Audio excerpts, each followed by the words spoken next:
I signed up for Uber Eats and I'm going to be making food deliveries all day long on a scooter. I'm literally going to be scooting around, racing to deliver people's food on time. If I don't deliver on time, I'll get a bad rating on Uber Eats and they'll ban me from the platform. But I want to find out how much money can you make doing Uber Eats on a scooter. Uber Eats is a food delivery app. Someone orders food, a restaurant makes it, and then Uber Eats pays someone to collect and deliver the food. I've actually signed up as a bike rider because they don't expect people to scoot, but I'm just gonna scoot.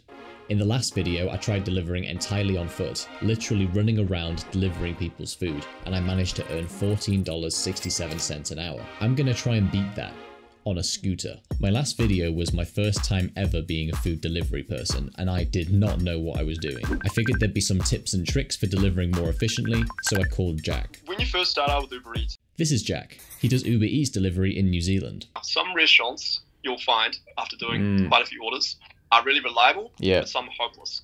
I'll generally have a 3-strike rule. I dove straight into my first delivery of the day. Scooting downhill was a dream and I could get up to some good speeds. Definitely faster than running. Not wearing a helmet or anything. Don't want to be cracking like 10 miles an hour, especially if I fall down that hill. I quickly started to overheat because I dressed for a cold winter's day. I took off a layer and pushed forward to try to get the food to the customer on time. Enjoy. See ya. That paid me $12.33. They loved the whole scooter thing and tipped me an extra $5.27, which was awesome. Speaking of food delivery, I'm going to be delivering food to my 1 millionth subscriber. I'm setting off with $0 and a food order, and I'm going to be hustling my way around the globe, earning money as I go to complete the delivery to my millionth subscriber. So press the subscribe button to help reveal my 1 millionth subscriber. Oh my god, an order's come in.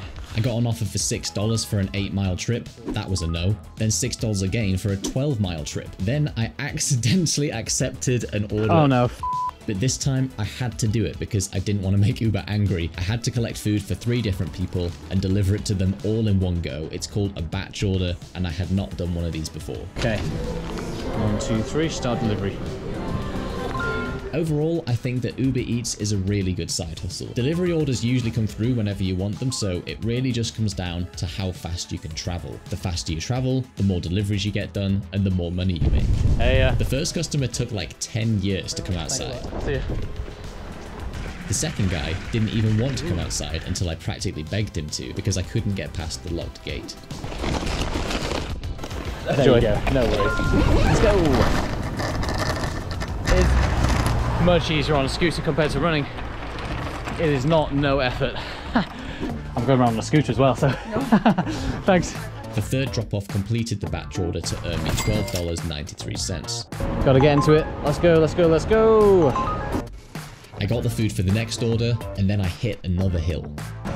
This is where an electric vehicle like e-scooter, e-bike, going up the hills, that would be a game changer. I had the genius idea of trying out an electric scooter in the next video to help boost me up these hills. I looked that up later online and it turns out that electric scooters are illegal in most of England. So all the people you see whizzing around on them are actually very bold, hardcore criminals. I dropped off the first part of this delivery and suddenly my ankle started hurting. I was wearing these hiking boots and they started to rub on my scooting foot. A blister was definitely on its way, which was not ideal. I didn't have any other shoes on me because I'm like a normal human being and I don't carry spare shoes, so all I could do really was tighten my laces and push on. There you go.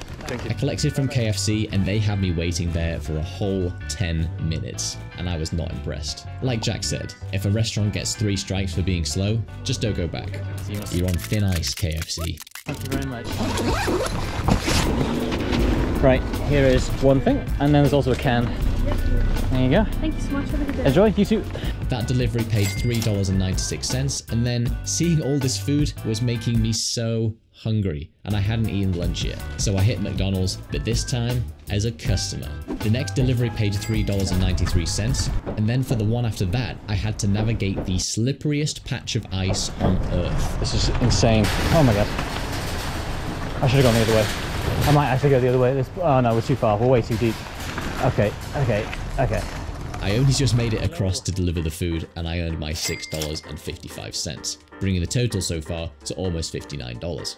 She tipped me for making it across the death ice. This whole day of scooting had made me really tired and I was pretty much running on fumes at this point. I went to collect from that super nice desserts place that I went to in the previous video and ran into Mohammed again. This is Mohammed.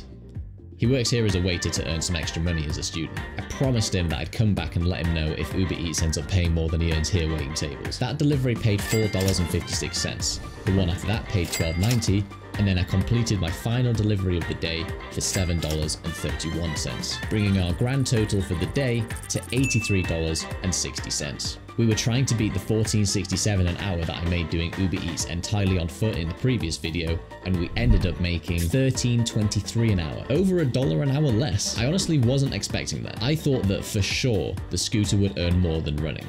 But I'm not giving up. I'm still going to try and beat that $14.67 an hour, but next time we're trying on a bike. The classic way of delivering for Uber Eats. I'll see you next time.